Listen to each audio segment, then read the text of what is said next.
96 FM Merkuri, sahabat, dan sudah di pukul 11 di hari Rabu. Jadi waktunya perjalanan Rumah Sehat Surabaya hadir kembali menemani Anda untuk memberikan kita edukasi dan informasi seputar kesehatan, sahabat. Ya, dan perjalanan Rumah Sehat Surabaya ini merupakan hasil kerjasama dengan Ikatan Dokter Indonesia Cabang Kota Surabaya, menghadirkan para pakar, para ahli untuk bisa memberikan kita edukasi dan informasi seputar kesehatan. Setiap minggunya kita memiliki tema yang berbeda untuk kita bahas, untuk kita edukasikan pada sahabat-sahabat Merkuri, pada masyarakat. Dan Anda bisa juga stay tune untuk mendengarkan perjalanan Rumah Sehat Surabaya ini, baik itu melalui aplikasi on air, sahabat, atau juga di websitenya Merkuri di www.merkurifm.id. Dan Anda juga bisa bergabung, bertanya, sharing bersama dengan narasumber di line telepon 5620096 atau di WhatsApp call dan juga WhatsApp Messenger di 08173096, sahabat. Dan di 15 Mei 2024 ini kita memiliki tema A to Z seputar gatal dan kemerahan pada area kewanitaan. Area kewanitaan ini ternyata pembahasannya cukup luas, sahabat, apalagi berkaitan dengan gatal dan kemerahan. Dan kali ini saya membahasnya bersama dengan Dr. Karina Diah Tantri Pratiwi. Beliau merupakan spesialis dermatovenerologi estetik, magister kedokteran klinis yang akan hadir untuk memberikan kita edukasi dan informasi seputar tema tersebut. Karena menjaga kesehatan area kewanitaan menjadi hal yang wajib. Ya, apalagi jika memiliki banyak kesibukan, karena tubuh dan juga area kewanitaan yang lembab akibat keringat itu bisa saja menyebabkan iritasi kulit. Nah, kita tanya ke ahlinya, sahabat. Apa kabar, Dokter Karina? Kabar baik, Mbak Yanti. Selamat siang. Senang sekali hari ini saya bisa turut serta di sini. Ya. Menemani Mbak Yanti untuk menyapa sahabat Merkuri semuanya. Untuk memberikan edukasi dan informasi ya, Dok, ya, seputar tema. Ternyata sebelum tadi saya sempat ngobrol sebentar gitu ya, sahabat, berkaitan dengan gatal dan kemerahan pada area kewanitaan ini ternyata cukup luas ya, meskipun areanya tidak seluas terkait dengan pembahasannya, tapi ini cukup menarik karena ini hal yang personal. Jadi sahabat-sahabat Merkuri juga harus paham, harus tahu. Dan untuk Anda ini bisa menyaksikan kembali nantinya di YouTube channelnya Merkuri ya, jangan khawatir, di Radio Merkuri 96. Subscribe terlebih dahulu. Dok, terkait dengan tema kita ya, kalau bicara tentang berkeringat terutama di area kewanitaan, apakah itu bisa menyebabkan iritasi kulit sih, Dok? Ya, baik. Jadi untuk daerah kewanitaan itu sendiri itu sebetulnya adalah daerah yang cenderung selalu tertutup, sepanjang hari tertutup. Betul. Sehingga hal tersebut menyebabkan adanya suhu yang lebih tinggi dibandingkan area-area lain, dan juga meningkatkan kelembapan pada area tersebut. Sehingga akan ada respon dari kelenjar keringat untuk memproduksi keringat lebih banyak. Nah, sebetulnya untuk keringat itu sendiri yang bisa dikatakan apakah keringat itu bisa menyebabkan iritasi, itu tergantung ya, Mbak Yanti. Jadi tergantung seberapa banyak keringat yang diproduksi dan apakah kemudian keringat itu tidak dilap atau dibiarkan untuk menempel pada kulit dalam jangka waktu yang lama. Itu yang bisa memicu adanya respon berupa iritasi. Makanya kenapa di masyarakat itu ternyata ada omongan keringat itu tajam sekali gitu ya, Dok, ya. Bukan hanya aromanya ya, itu berbeda gitu. Tapi ada bahasa itu benar berarti ya, Dok, ya. Betul. Jadi seringkali selain keringat kan, kalau keringat berlebih kita ada rasa kayak cekit, iya, gitu ya maksudnya ya. Jadi sehingga dibilang keringatnya tajam, itu seperti itu. Oh, memang kalau apalagi dalam waktu yang cukup lama keringat itu ya, Dok. Betul. Ya, tidak dilakukan antisipasi seperti dilap atau apapun. Nah, itu akan menyebabkan iritasi kulit. Kalau bicara tentang iritasi kulit dan juga kemerahan, apakah ada bedanya, Dok, kemerahan yang dikarenakan iritasi atau kemerahan yang biasa saja ini cuman gatal, atau seperti apa, Dok? Ada bedanya kah? Iya, jadi untuk iritasi itu sebetulnya adalah suatu respon ya, respon kulit dalam berbagai rangsangan yang mengenai kulit itu sendiri gitu. Sehingga responnya itu bisa bermacam-macam, bisa berupa rasa gatal, kemudian juga bisa berupa jadi kemerahan, kemudian ada rasa tidak nyaman, ataupun sampai dengan kulit menjadi bengkak gitu. Jadi iritasi itu adalah suatu respon terhadap rangsangan sekitar. Misalnya juga penggunaan celana dalam, bahan celana dalam, atau zat-zat tertentu yang kita gunakan di area kewanitaan seperti mungkin sabun atau pembersih untuk vagina, atau mungkin juga kadang kalau di masyarakat seringkali kalau ada gatal di area kewanitaan nanti bilangnya saya ini kasih tahu tetangga atau dikasih tahu misalnya nenek saya gitu, nanti dibasuh dengan air sirih seperti itu. Nah itu adalah zat-zat yang bisa memicu adanya iritasi, dan iritasi menimbulkan gatal. Jadi sambungnya seperti itu. Oh, seperti itu ya, sahabat. Jadi memang ternyata tidak hanya karena merah saja, kemudian karena gatal saja, tapi juga iritasi yang disebabkan banyak sekali penyebab-penyebabnya, bisa karena keseharian kita gitu ya. Betul. Tapi memang ada zat-zat di luaran yang biasa digunakan, itu juga bisa menjadi salah satu penyebabnya. Penyebab-penyebab lain dari gatal dan juga kemerahan, Dok, pada area kewanitaan selain iritasi dan juga beberapa tadi disebutkan, apakah ini juga bisa diakibatkan karena genetik atau memang karena zat-zat yang ada di lingkungan seperti yang kita gunakan sehari-hari atau penggunaan celana dalam, atau ada penyebab-penyebab lain, Dok, dari iritasi atau kemerahan dan juga gatal ini? Baik, untuk kemerahan yang terjadi di area kewanitaan itu bisa disebabkan oleh berbagai hal memang, betul seperti yang Mbak Yanti bilang gitu. Bisa nomor satu dari iritasi, kemudian bisa juga dari reaksi terhadap alergi, terhadap alergen itu bisa. Lalu bisa juga akibat adanya infeksi, dan yang terakhir memang bisa karena pengaruh dari dalam atau faktor genetik, karena kemerahan pada kulit secara umum itu sebetulnya arah diagnosisnya bisa banyak. Memang sama-sama merah, tetapi apakah merahnya nanti disertai dengan adanya bintil-bintil? Apakah nanti pada kemerahan itu tepinya tampak aktif? Apakah kemerahan itu cenderung meluas atau menetap? Ataukah nanti kemerahannya itu disertai dengan sisik-sisik yang tebal di atasnya seperti itu? Apakah dia nanti kambuh-kambuhan atau seperti apa? Itu yang perlu digali dan dicari tahu, karena penyebabnya memang bisa banyak hal. Oke. Jadi memang penyebabnya terlalu luas ya, makanya A sampai Z gitu ya seputar gatal dan juga kemerahan, terutama di area kewanitaan ini ya, sahabat.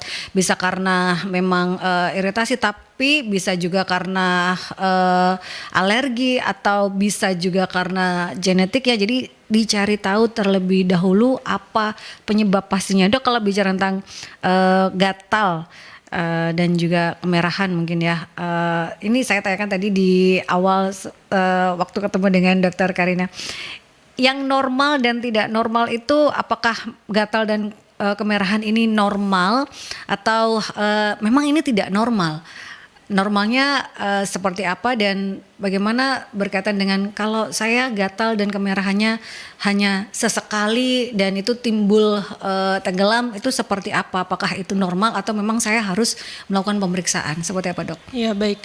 Untuk rasa gatal pada area kewanitaan, kalau memang dirasakan secara terus-menerus, kemudian juga pada akhirnya mengganggu aktivitas, tentu kita harus memberi concern yang lebih ya. Jadi lebih memperhatikan lagi sebetulnya apa ya yang menyebabkan gatal ini. Apakah memang ada infeksi, ataukah karena murni misalnya kelembapan karena pada hari itu aktivitasnya sedang tinggi sehingga kelembapannya tinggi. Apakah pada hari itu misalnya bepergian keluar kota sehingga tidak sempat untuk mengganti celana dalam dengan lebih sering gitu, ataukah mungkin bisa juga karena penggunaan pembalut atau panty liner yang mengandung pewangi misalnya. Jadi itu memang harus dicari tahu, karena ada gejala gatal itu merupakan sinyal dari tubuh, seperti ini ada yang nggak beres nih gitu. Ya, ada warning nih sebenarnya. Iya, ada warning. Jadi tolong deh cari tahu gitu. Jadi apakah, nah yang pertanyaan Mbak Yanti kan kapan sih kita harus mulai periksa gitu ya. Jadi kalau memang gatalnya itu sekiranya bisa sembuh sendiri, mungkin kayak kita tunggu atau kita evaluasi ya, bahasanya kita evaluasi, ternyata oke, tadi sepertinya karena memang belum sempat mengganti celana dalam misalnya, karena memang kebetulan aktivitasnya tinggi, karena lembab gitu. Itu berarti kedepannya berarti kalau misalnya aktivitas saya kira-kira mirip seperti hari ini, saya akan melakukan A, B, C supaya nggak sampai gatal seperti itu. Tapi kalau memang sudah berusaha dicari tahu dan dieliminasi satu-satu ya kan, kita masih ada kemungkinan-kemungkinan, dugaan-dugaan. Ini kayaknya enggak deh, ini enggak gitu. Tapi kok masih ya gitu, dan sudah mulai mengganggu aktivitas, karena kan kalau mengganggu aktivitas kan nggak nyaman ya, kalau gatal di area kemaluan kan pada saat mungkin bertemu dengan orang, mengganggu fokus, mengganggu konsentrasi kan juga tentu nggak nyaman gitu. Nah itu sebaiknya diperiksakan lebih lanjut, kemungkinan apakah perlu pengobatan yang spesifik gitu. Jadi nggak bisa hanya dengan dievaluasi saja. Jadi kalau sudah mulai mengganggu aktivitas itu sudah harus mulai diperiksakan. Tapi kalau sudah merasa, saya pernah nih merasakan kemerahan nih, memang cukup hanya tidak berulang sih. Tapi memang itu terjadi saat saya banyak aktivitas. Nah, saat itu apakah saya juga harus melakukan pemeriksaan karena memang ternyata ada sesuatu hal yang memang harus diketahui penyebabnya atau seperti apa, Dok? Iya, betul. Jadi kalau memang ada sinyal berupa gatal pada area kewanitaan yang juga memang sudah, biasanya kalau kita sudah ngeh atau sudah sadar, itu berarti udah cukup kuat ininya, sinyalnya gitu. Karena kan kalau misalnya hanya gatal yang kurang lebih sepintas atau apa kan mungkin kita lupa atau apa ya. Tapi kalau memang sampai kita merasa, ya itu berarti kan kita merasa terganggu. Ya memang sebaiknya diperiksakan gitu, karena nanti tentu akan dilakukan pemeriksaan lebih lanjut, dimulai dari misalnya tanya jawab dulu mengenai penyebabnya, terus sudah berapa lama, terus apakah dipengaruhi oleh menstruasi, apakah hari ini beraktivitas seperti apa, sehari-harinya itu beraktivitasnya seperti apa, dan seterusnya.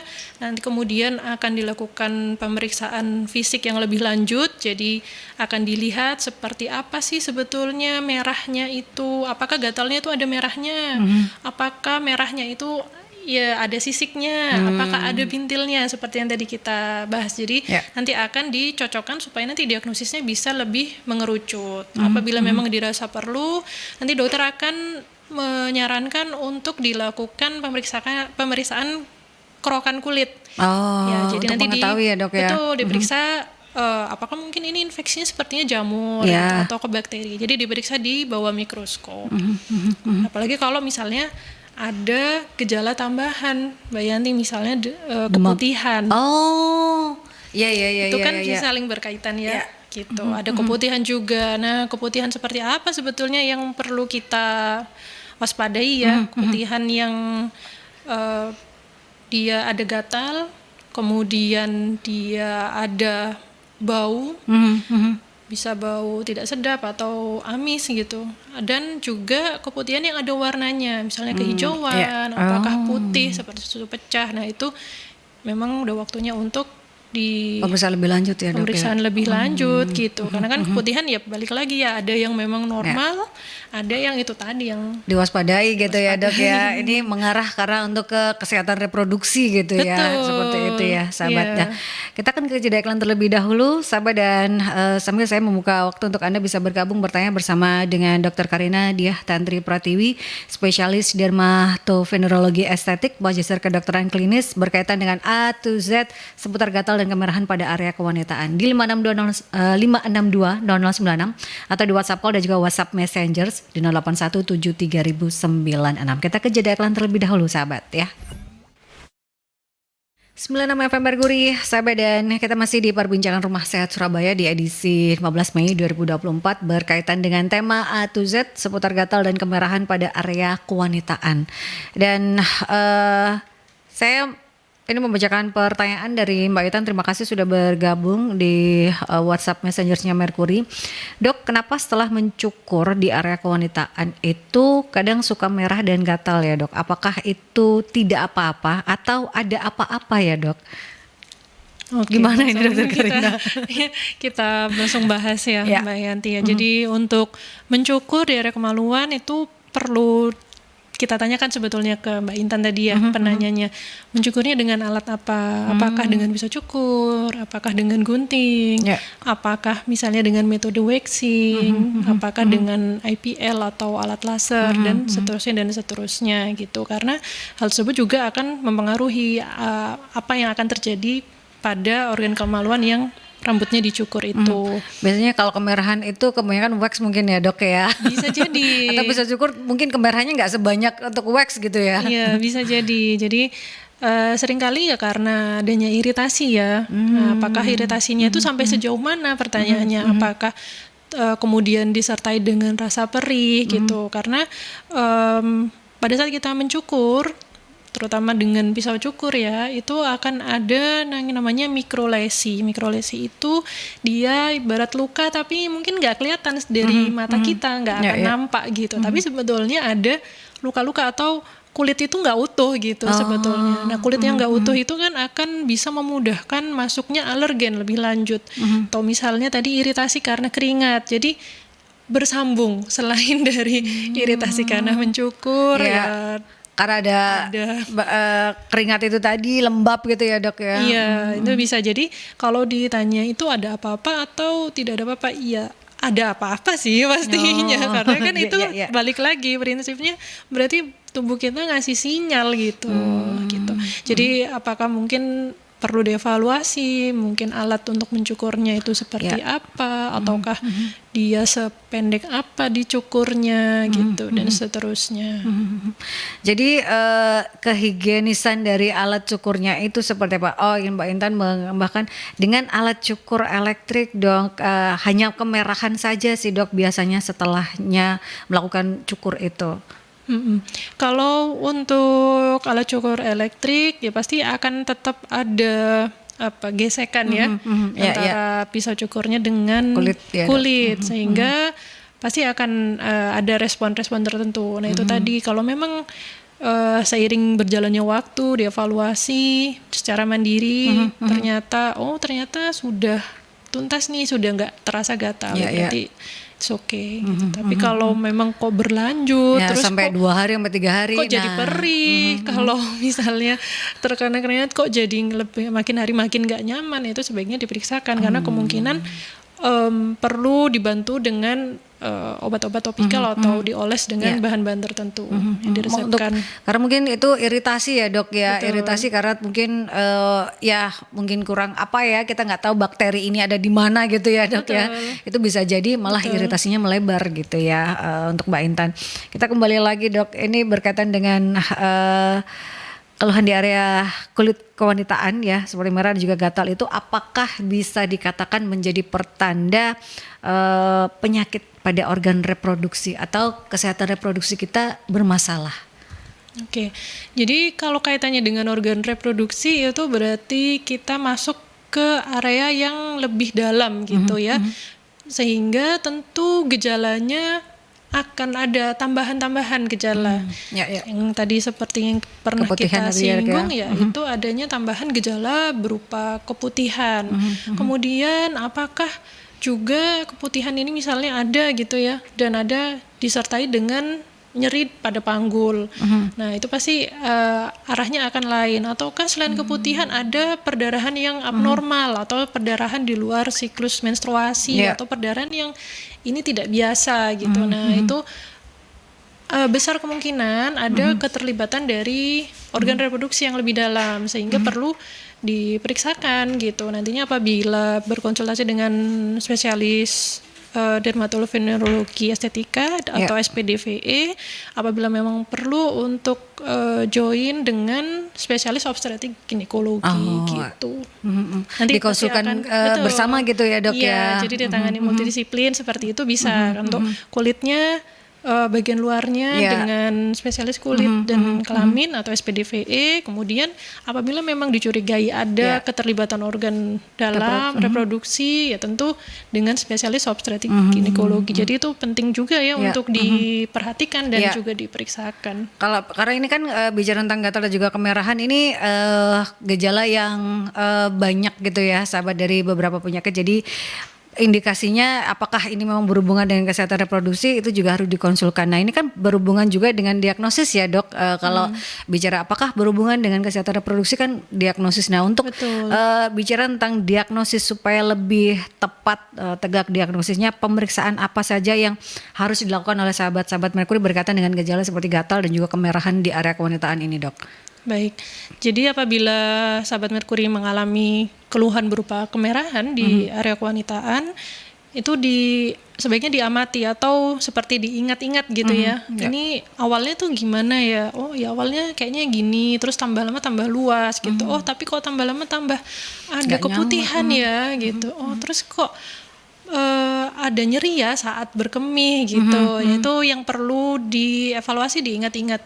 Nantinya informasi-informasi tersebut akan sangat berguna pada saat dikonsultasikan ke dokter. Apabila memang ada informasi yang seperti itu, bisa juga nanti dokter akan mempertimbangkan untuk dilakukan pemeriksaan tambahan seperti dari kerokan kulit tadi untuk mengetahui infeksi di area kulit di area kewanitaan, kemudian juga diperiksakan ke laboratorium tentang keputihannya, apakah keputihannya karena infeksi jamur ataukah dia karena infeksi bakteri misalnya, ataukah mungkin memang keputihan yang normal seperti itu.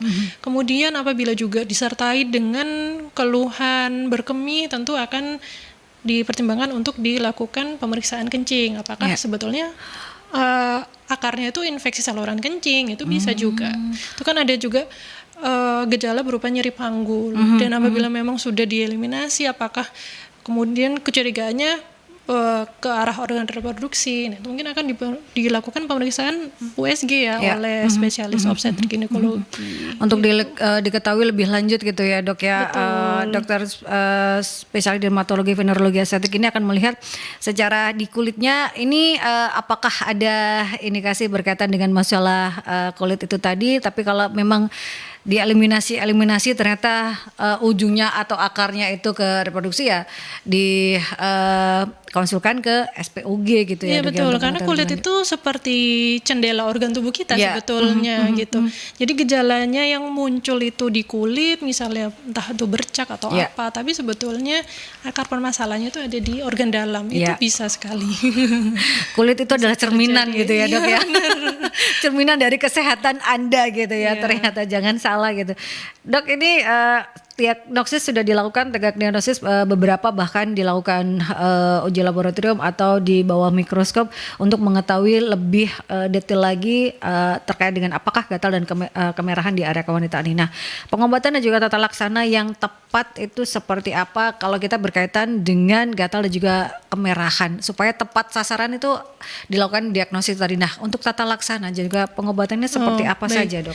Untuk pengobatannya bisa berupa obat-obatan yang dioles atau obat topikal atau juga diperlukan obat-obatan yang perlu diminum secara teratur. Misalnya pada infeksi kulit akibat jamur itu akan diberikan obat secara oral atau obat yang diminum kalau memang lesinya atau kemerahannya itu cukup luas gitu yang perlu lebih intens untuk pengobatannya, dan itu biasanya tidak singkat ya Mbak Yanti. Jadi minimal 2 minggu, nanti perlu dievaluasi apakah bisa sampai beberapa bulan ke depan untuk benar-benar menuntaskan jamurnya ini. Tentu juga perlu dilakukan perubahan dari lifestyle karena jamur biasanya kaitannya juga erat dengan kelembapan kulit ya. Jadi selain diobati juga perlu misalnya lebih rutin mengganti celana gitu, atau memperhatikan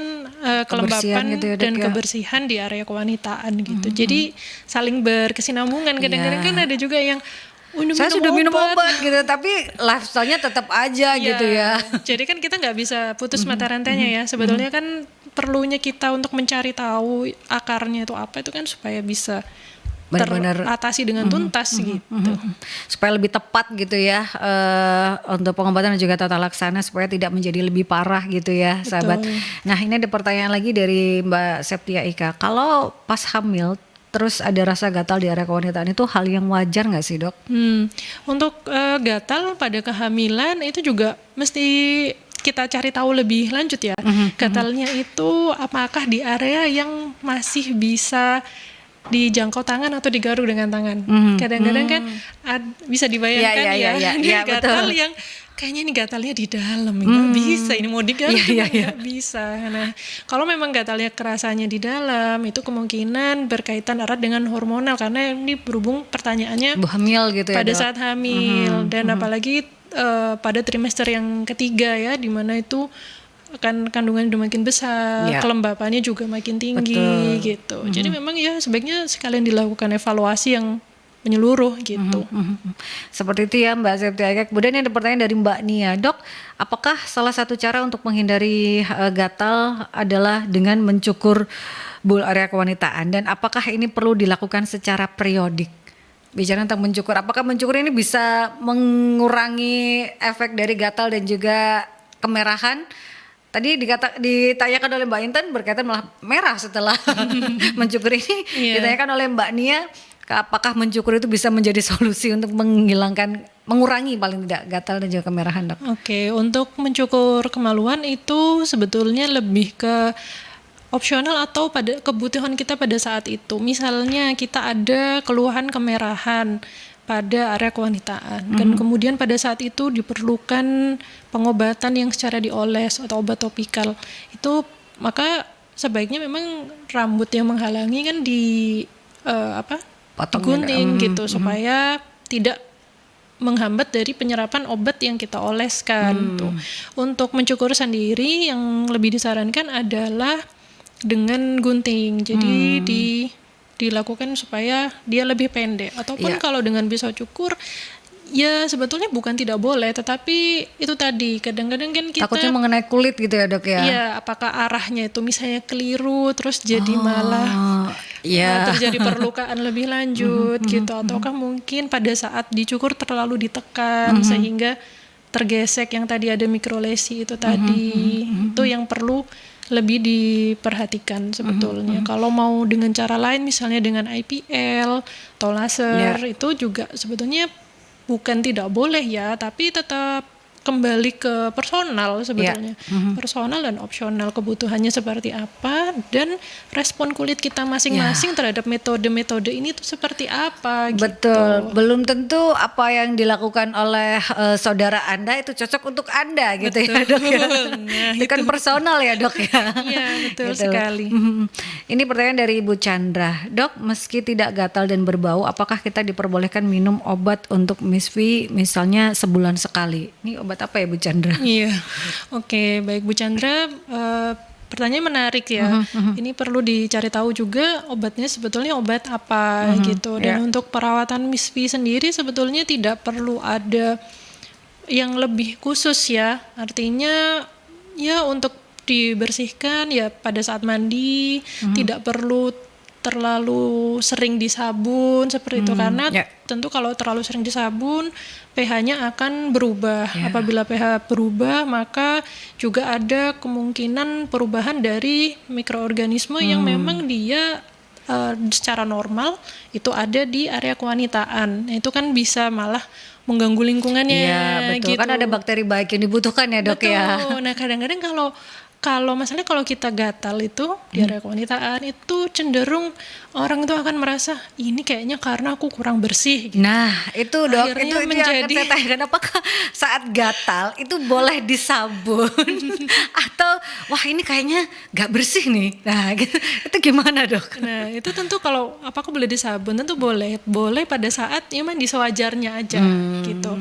Karena kadang-kadang yang sering kali terjadi adalah menjadi obsesif ya, sedikit-sedikit disabun, sedikit-sedikit disabun, sedikit-sedikit disabun, jadi terlalu berlebihan sehingga malah environmentnya atau lingkungannya menjadi tidak seimbang, malah sebetulnya cuma iritasi ringan, malah merambat ke yang lain-lain gitu. Atau mungkin sebetulnya bukan dari situ loh, sumbernya mungkin dari pembalut yang digunakan, misalnya mungkin mereknya baru, bahannya baru, betul. seperti itu. Atau misalnya juga ternyata pembalut yang dipakai ini ada wangi-wangian tertentu yang tidak cocok gitu. Jadi jangan buru-buru terobsesi untuk merasa ini tidak bersih dan akhirnya membasuh secara berlebihan, karena itu juga tidak disarankan. Untuk penggunaan sabun pembilas vagina itu sebetulnya kita tidak sarankan untuk dilakukan daily ya. Jadi memang tergantung bukan indikasi gitu ya dok ya.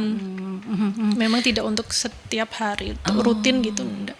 Memang tidak diperbolehkan ya, boleh kalau memang ada indikasi seperti memang gatal atau apa boleh, tapi sewajarnya saja ya dok ya. Betul, sewajarnya aja. Jadi kalau misalnya pun mau memakai pembersih atau pembilas kewanitaan itu kan ada juga ya. Itu biasanya kalau memang aktivitasnya sedang tinggi, terus merasa ada kebutuhan ke arah sana, ya boleh saja. Tapi tidak untuk rutin.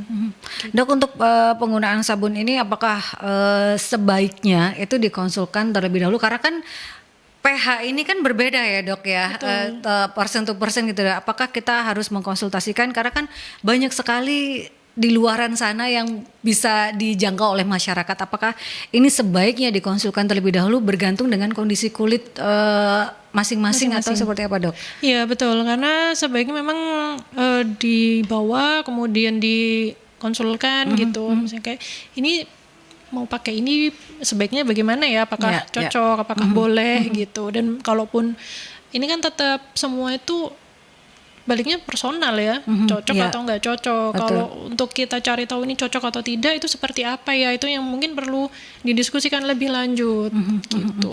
Jadi jangan merasa tabu ya untuk berkonsultasi pada itu ya dok.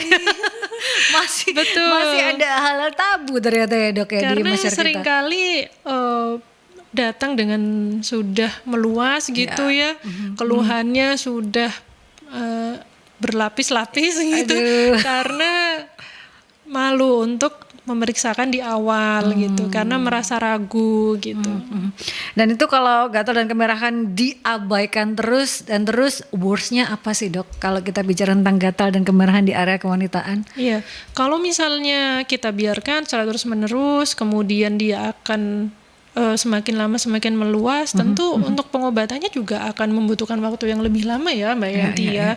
Kemudian juga kalau kita biarkan, terus kemudian kadang kita nggak sadar, mungkin waktu tidur kita garuk, itu kan juga menambah faktor resiko baru gitu, karena kan jadi lecet gitu.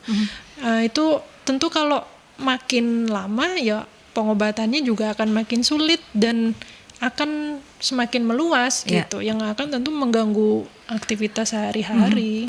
Nggak nyaman sama sekali gitu ya dok ya, gini salah gitu ya. Sepertinya sepele ya, tapi kalau misalnya udah terjadi kejadian, wah itu ganggu sekali sih. Apalagi walaupun tidak terlihat, tapi kan orang itu, duh gimana? Gelisah ya Mbak Yani ya. Iya enak untuk berkegiatan gitu ya. Ini pertanyaan dari Mbak Fani, dok, apakah air yang kurang bersih bisa menjadi penyebab gatal dan juga kemerahan bahkan anyang-anyangan? Oke, untuk anyang-anyangan itu arahnya nanti ke SPOG ya dok ya? Infeksi saluran kencing ya, ISK. Lebih ke arah ISK gitu. Apakah bisa gitu dari situ terus infeksinya dari kulit terus bisa naik ke arah saluran kencing? Itu tentu bisa gitu, secara ascendant itu bisa.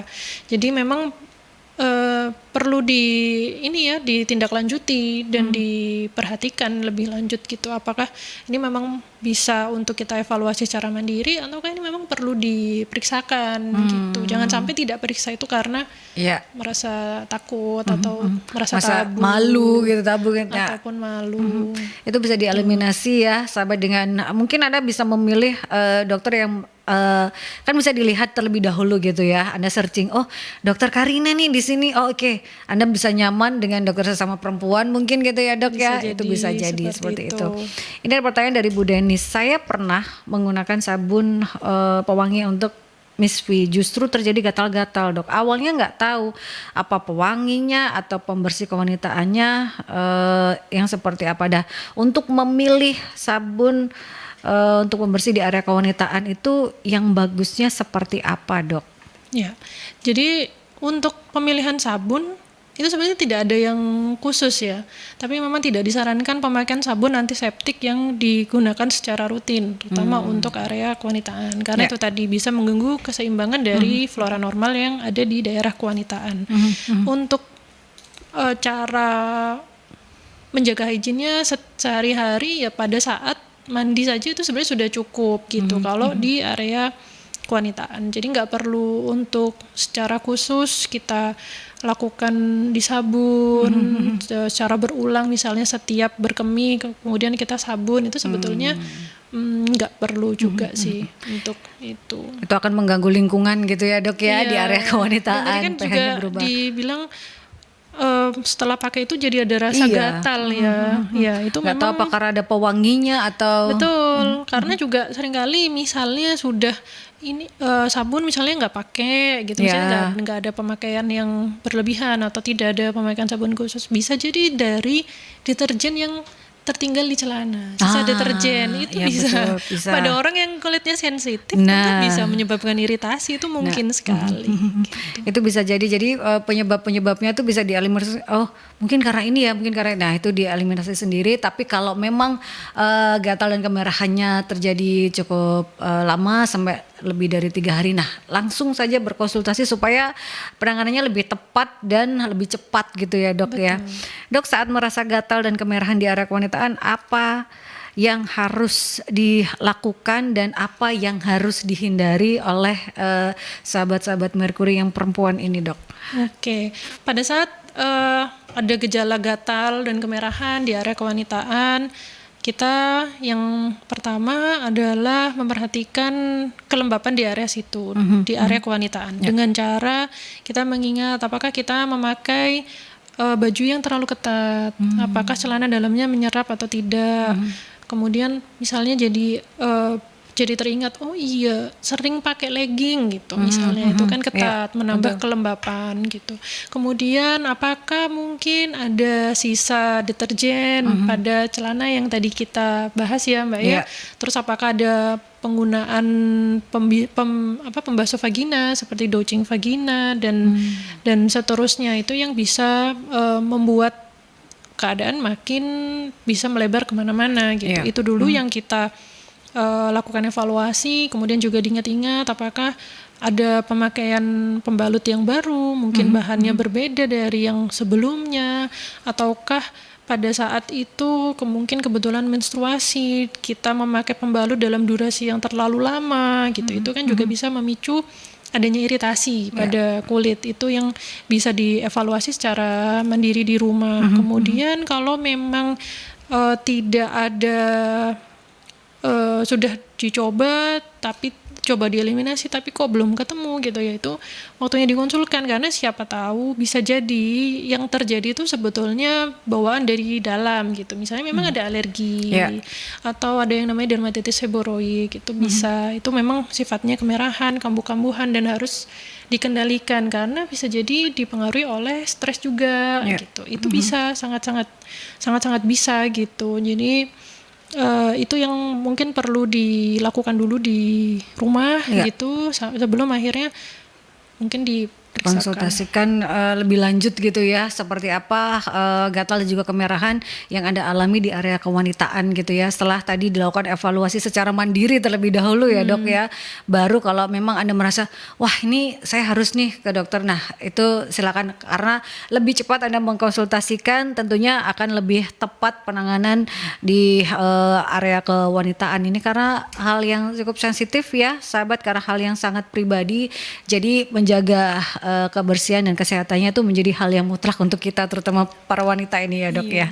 Kita ke jeda iklan terlebih dahulu, sahabat, masih ada satu sesi terakhir bersama dengan Dr. Karina Diah Tantri Pratiwi, spesialis dermatovenerologi estetik, magister kedokteran klinis, berkaitan dengan tema A to Z seputar gatal dan kemerahan pada area kewanitaan ya. 96 FM Merkuri, sahabat masih di perbincangan Rumah Sehat Surabaya di edisi Rabu 15 Mei berkaitan dengan tema A to Z seputar gatal dan kemerahan pada area kewanitaan ya sahabat. Dan kita ada di sesi terakhir, di sesi yang ketiga karena waktu tidak banyak, ada 10 menitan lagi dok. Kita bicara tadi sempat terlewat berkaitan dengan kebersihan dari air. Nah kan kita nggak pernah tahu ya air yang kita gunakan untuk membersihkan area kewanitaan itu seperti apa kualitasnya. Kalau seperti itu mungkin saran dari dokter seperti apa? Apakah kita harus tetap membawa tisu kering itu menjadi hal yang wajib gitu ya? Karena kita kan juga orang perempuan ini bawaannya juga harus banyak gitu ya, tisu kering, kemudian kalau lagi harus bawa perbekalan yang lain gitu. Betul. Ya. Seperti apa dok kalau kita bicara tentang kebersihan air untuk membasuh area kewanitaan dok? Ya, untuk membasuh area kewanitaan tentu kita berusaha memastikan air yang kita gunakan untuk membilas itu adalah air yang bersih gitu. Apabila kita memang misalnya berada di toilet umum gitu, kita usahakan untuk memakai air yang mengalir sehingga bisa lebih terjaga. Yeah. Untuk secara umum nggak ada yang perlu dilakukan secara khusus sih, misalnya kalau apakah airnya perlu ditetesin antiseptik, kan ada, itu sebetulnya nggak juga, nggak perlu juga sampai seperti itu gitu. Kecuali kalau memang akar masalahnya ada dari sumber airnya, misalnya airnya ternyata di lingkungan tertentu mengandung tinggi logam X gitu, yang sehingga pada orang tertentu menimbulkan iritasi. Nah itu kan memang dari sumber airnya gitu. Jadi perlu kita telaah satu-satu gitu. Apa sih airnya ini? Kotornya juga seperti apa definisinya gitu. Kemudian yang iritasinya itu sampai sejauh apa gitu. Dan apakah memang iya dari air ini atau tidak gitu. Dan untuk yang tadi penggunaan tisu itu boleh karena untuk menjaga supaya setelah kita berkemih, setelah dibilas tidak terlalu lembab. Karena kalau kita basah, kemudian kebetulan kita pakai celana dalam yang bahannya nilon, yang tidak menyerap keringat, itu kan menambah kelembapan. Padahal dia secara normal itu sudah lembab gitu. Secara ini sudah lembab, lebih lembab dari area-area yang lain gitu. Suhunya juga lebih hangat daripada area-area yang lain. Karena kan daerah kewanitaan itu daerah yang tertutup, terus juga dilipatan gitu ya dok ya. Gitu, paha juga mempengaruhi kan, kita kalau duduk, kalau jalan itu kan semua tertutup. Ya, jadi memang menjaga kebersihan itu menjadi yang utama di area kewanitaan ini dok. Ini cara mencegah dan juga mengatasi gatal kemerahan di area kewanitaan apa saja yang bisa dilakukan oleh sahabat-sahabat Merkuri gitu ya saat wah kok ini ada rasa gatal ya, kok tiba-tiba muncul kemerahan ya. Apa hal yang pertama harus dilakukan oleh sahabat-sahabat Merkuri terkait dengan hal tersebut dok? Oke, pertama kita coba mengevaluasi sirkulasi udara di area kewanitaan.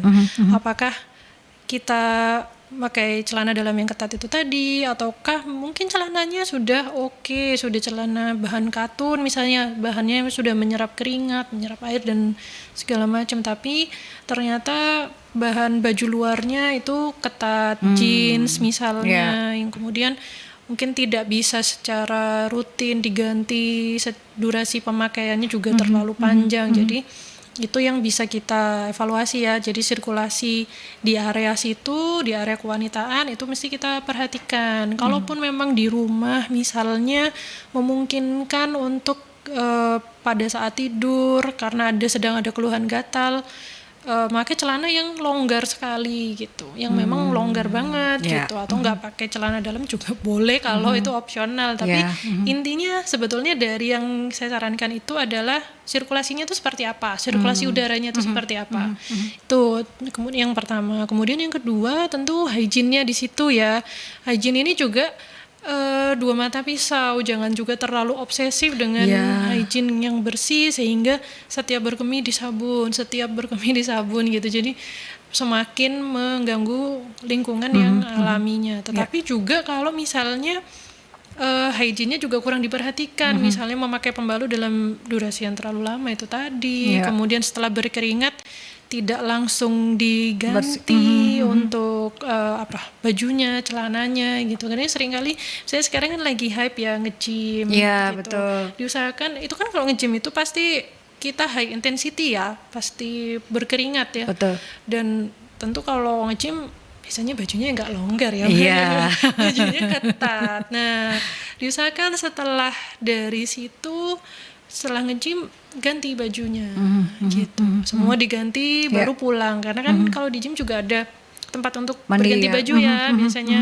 Nah itu juga kadang sepele, nggak kepikir gitu. Padahal itu ternyata berpengaruh sekali gitu untuk area kelembapan di area kewanitaan gitu. Kadang mungkin habis nge-gym langsung main kemana gitu. Langsung nongkrong Langsung dok nongkrong, gitu. langsung sarapan, langsung Iya. atau yang ternyata kok sampai siang gitu. Durasinya lama, area Iya. kewanitaan jadi lembab karena baju yang keringat dari nge-gym itu Berkeringat, tadi gitu gitu. ya. Itu yang Itu memang kalau harus direpetisi kan diulang Ya. ya lama-lama pasti ada keluhan ya. Betul. Gitu. Iya kalau hanya kemerahan dan gatal saja, tapi kalau sudah ke yang lainnya gitu ya, karena dibiarkan terus menerus dan itu takutnya malah ada indikasi yang lain gitu ya, sahabat. Ini terakhir dok, pesan dan juga tips sehat untuk sahabat-sahabat Merkuri berkaitan dengan kesehatan seperti apa dok? Oke. Untuk secara spesifik saya bahas di area kewanitaan. Ya. Pesan saya apabila memang ada keluhan jangan segan-segan dan jangan ragu untuk memeriksakan keluhan tersebut. Periksanya kemana? Ke dokter spesialis kulit dan kelamin atau sekarang namanya dermatologi, venerologi dan estetika. Ya. Singkatannya di belakang namanya biasanya SPDVE. SPDVE. Nah itu adalah bidang yang tepat untuk memeriksakan keluhan ini karena jangan sampai keluhannya sudah berlanjut, sudah berlangsung lama, baru diperiksakan. Tentu kalau diperiksakan di awal, pengobatannya akan lebih cepat, akan lebih singkat gitu, dan akan lebih nyaman, tidak sampai mengganggu aktivitas sehari-hari gitu. Dan jangan tabu kalau misalnya tentu dokter itu akan perlu menanyakan riwayatnya ya. Ya, ada anamnesis terlebih dahulu gitu ya, curhat-curhatan gitu loh. Dan anamnesisnya kan tentu memang meliputi area yang private ya. Gitu. Area pribadi gitu ya, Area seperti pribadi. apa gitu ya. Jadi sahabat Merkuri juga mungkin cari dokternya, tenaga kesehatannya yang memang merasa nyaman gitu ya, supaya bisa benar-benar diungkap semua gitu ya dok ya, supaya lebih tepat penanganannya gitu Dan ya. juga perlu dipahami bahwa sebetulnya yang ditanyakan itu ada kepentingannya untuk menegakkan diagnosis. Betul, karena itu kan area private, jadi ya memang harus ditanyakan secara detail gitu ya. Karena yang tahu pasien ya. Iya, kan nggak bisa dilihat gitu ya dok ya, nggak bisa cenayang gitu ya. Karena kan dokter kan harus tahu, bukan dukun juga gitu ya. Betul. Karena arahnya juga banyak ya Mbak Yani. Ternyata setelah kita bahas tadi kan bisa betul. merah itu merah seperti apa dulu. Iya betul Gitu. kan, merah saja itu ada indikasinya kemana-mana gitu ya. Gatal juga indikasinya ke berbagai hal gitu ya. Jadi cukup lumayan luas. Jadi sesuai dengan tema kita ternyata ya, kalau kita bicara gatal dan kemerahan pada area kewanitaan bisa A to Z gitu ya dok ya pembahasannya. Dan waktunya kita harus akhiri perbincangan Rumah Sehat Surabaya di edisi Rabu 15 Mei 2024. Sudah 1 jam ya, saya bersama dengan Dr. Karina Diah Tantri Pratiwi, spesialis dermatovenerologi estetik, magister kedokteran klinis. Ini bersama Anda sahabat untuk mengedukasi dan menginformasi seputar tema A to Z seputar gatal dan kemerahan pada area kewanitaan. Terima kasih juga untuk Ikatan Dokter Indonesia Cabang Kota Surabaya menghadirkan para pakar, para ahli untuk bisa memberikan kita edukasi dan informasi. Dan perjalanan Rumah Sehat Surabaya ini sahabat hadir setiap hari Rabu dari pukul 11 hingga 12 siang, dan setiap minggunya kita memiliki tema yang berbeda untuk kita bahas, untuk kita edukasikan pada sahabat-sahabat Merkuri ya. Ketemu lagi di perbincangan Rumah Sehat minggu depan sahabat di Rabu dari pukul 11 hingga 12 siang. Dan untuk Anda yang tertinggal, Anda bisa menyaksikan kembali di YouTube channelnya Merkuri di Radio Merkuri 96. Terima kasih Dr. Karina sudah memberikan kita edukasi dan juga informasi, sudah hadir juga di studio Merkuri sahabat, dan stay safe, stay healthy, be happy. Kita tutup perbincangan Rumah Sehat Surabaya. Assalamualaikum warahmatullahi wabarakatuh.